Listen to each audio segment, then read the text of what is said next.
and it's as strong as I've ever seen it. I have some experience here in NATO, and I was impressed by how strong the bond is. My intent was to affirm the full U.S. commitment to NATO and to gain an updated appreciation of the situation facing our alliance.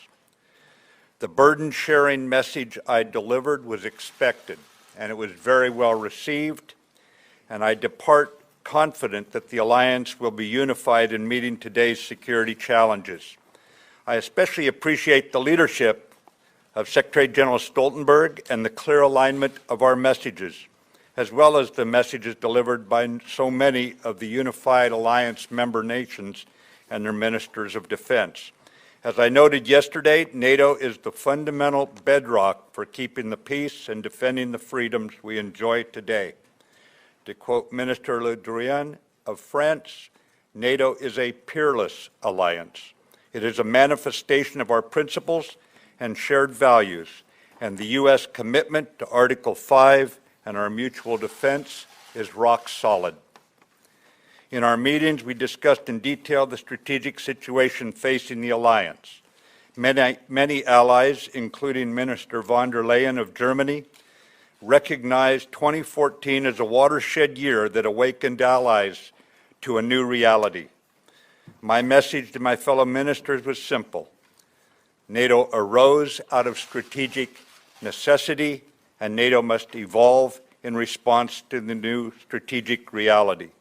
Our community of nations is under threat on multiple fronts as the arc of insecurity builds on NATO's periphery and beyond. We thoroughly discussed the increased threats facing our alliance, and unified by the threats to our democracies, I found strong alliance resolve to address these growing threats. Russia's aggressive actions have violated international law and are destabilizing. Terrorism emanating from the Middle East and North Africa is a direct and immediate threat to Europe and to us all. I am mindful of the tragic attacks on our European allies and what they have suffered in Paris, Nice, Berlin, Istanbul, and right here in Brussels, and the list, as you know, goes on.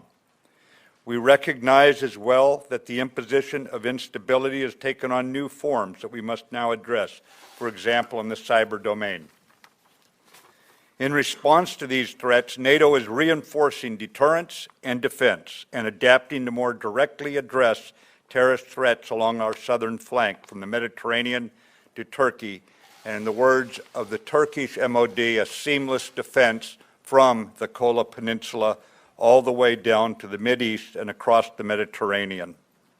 We also met with one of NATO's closest partners, Georgia, and I expressed appreciation and respect for Georgia's contributions and sacrifices on NATO's battlefields in Afghanistan.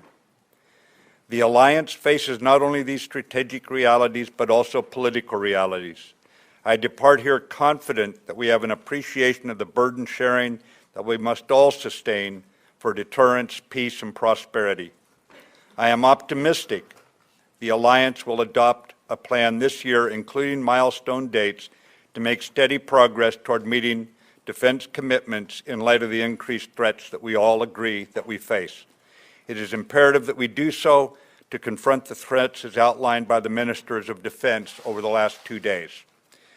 Those nations already committing 2% of GDP for defense and the commitments other allies have made to commit the 2% give me the confidence that nothing can shake our unity and our commitment to defend our way of life.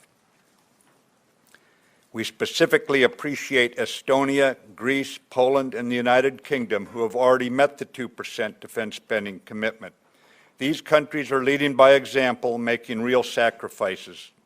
All allies recognize that they are benefiting from the best defense in the world, so I'm optimistic that all nations are on a steady path to reach the level of commitments made at the Wales and Warsaw summits. Ladies and gentlemen, the transatlantic bond built on common values remains very, very strong. I see here in Brussels a quickened purpose in this alliance and a profound determination to stand together and honor our commitments to each other. I have confidence that we will sustain the legacy we've inherited and do what is necessary to defend our freedoms. So thank you very much. I'm happy to take your questions. Jennifer Griffin, Fox News. Thank you, sir. What does Russia need to stop doing in order for the U.S. to work with it? The chairman of the Joint Chiefs is meeting with his Russian counterpart for the first time since Russia invaded Ukraine. Can you trust the Russians? Jennifer, I think the point about Russia is they have to live by international law, just like we expect all mature nations on this planet to do. And what we will do is we will engage politically. We are not in a position right now to collaborate on a military level, but our political leaders will engage and try to find common ground or a way forward where Russia, living up to its commitments, will return to a partnership of sorts here with NATO. But Russia is going to have to prove itself first and live up to the commitments they have made in the Russia-NATO agreement. And just to clarify, do you believe that the Russians interfered in the U.S. elections? Right now, I would just say there's very little doubt that they have either interfered or they have attempted to interfere in a number of elections in the democracies. Okay. Heidi Jensen from Jyllands-Posten. Heidi Jensen, Jyllands-Posten, Denmark. You said yesterday that the U.S. would think about moderating its commitment to NATO if the European members of the alliance didn't increase its defense budgets. But what does that mean exactly? Does that mean that the rock-solid support for the Article 5 doesn't necessarily stand, or that you will withdraw troops from Europe, or could you elaborate on that? Thank you. The commitment to Article 5 remains rock solid. The message that I brought here about everyone carrying their fair share of the burden, the sacrifice to maintain the best defense in the world was very well received. It was not contentious. There was no argument. There was simply discussion about how best and how fast can each nation with its own particular circumstance reach it. I leave here very optimistic. We'll take one more question just to show that I'm boss. Okay. Go ahead. Helene from New York Times. Oh. Can we have a question here? Oh, sorry. Thank you, sir. Russian Defense Minister Shoigu took issue with your remarks yesterday and said that if the NATO wants to deal with Russia from a position of strength, then there's nothing to talk about. Could you respond to that? And separately, have you requested help from allies for the counter ISIL fight? And do you think that you need to send additional American troops to Syria? I have no need to respond to the Russian statement at all.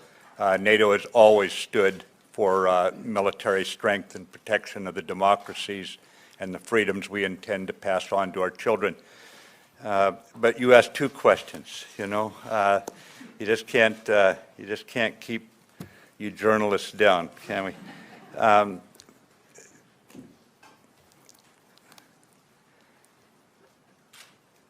I don't know. I think you'd have to ask that question of some others in order to get a full answer.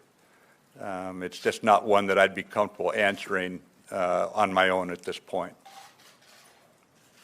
Meaning that you're considering it, but you haven't decided? Right now, I first want to talk to the other allies, and we'll decide where we're going. I'm going to fly from here into the Middle East, and I'm not comfortable answering it yet. Once we know what we have for a mutual appreciation of the situation, then we'll go forward. But I'm not comfortable answering it yet. Again, I consider myself a couple of weeks into office. First, I need to get current, Helene. And once I get current, and once I get allies' assumptions, appreciations for the situation, we'll carve out where we want to go. And at that point, I can give you a much more studied answer. Right now, I'd be concerned with giving you a kind of a half-baked one. We got to take at least one more non-American now because we've got two Americans. We need to have. Yes, ma'am. The woman in the fourth row, please. Yes, this is from Danish television. Sir, could you please elaborate a little more about the word moderate?